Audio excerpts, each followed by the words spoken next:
Ayan, good morning. Magandang umaga po sa inyong lahat. Pasok na naman tayo. Lakad lang, doon ako magja-jogging sa ano. Ayun, ano muna ako ngayon dito. Lakad. Doon ako magja-jogging sa may kalsada. Kasi ito sa dinadaanan namin ng mga ano, daan. Ayan, doon ako mag-jogging mamaya. Ayan. Nakakatuwa naman po at hindi ka pa man din sikat. Ayan, hindi ka pa man din sikat. Ano, sasabihan ka ng ano, ikaw ba yung vlogger? Nakakataba ng puso. Ikaw ba yung vlogger? I-vlog mo ba? I-vlog mo nga ako, di ba? Hindi ka pa man sikat, no? Tuwa. Ako yung vlogger na mahirap, walang pera. Nagba-vlog, walang pera. Malay mo, itong vlogger na to na mahirap. Ay, malay mo, ayan, matutulungan ko po kayo pagka ito'y umangat. Ipagpatuloy lang ang pagbablog mo kahit mahirap ka.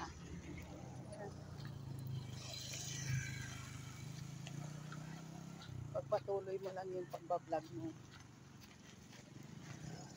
Mahirap po talaga ang mag-uumpisa ng pagbablog, napakahirap po.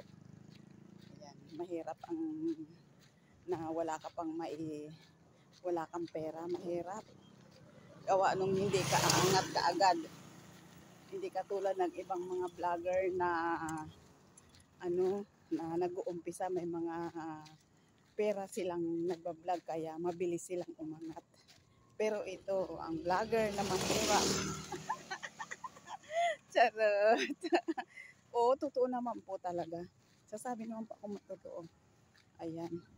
Ito yung vlogger na hindi pa po nakakatulong, wala pa pong itutulong ang binablog niya yung yung mga kung ano-ano lang po.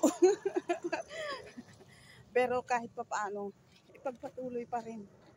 Kung isa ka mang mahirap na vlogger na walang pera, pagpatuloy mo, malay mo sa susunod sa kabablog mo umangat ka. Ayan, Sabado ngayon, madalang ang mga sasakyan, mga amiga, pero okay lang, may mga nagja-jogging. Ayan, walang gaanong sasakyan. Ayan, tatawid ako. Di ba? Malay mo sa susunod. Kailangan tuloy-tuloy lang ang pagbablog. Huwag sumuko. Pagpatuloy lang.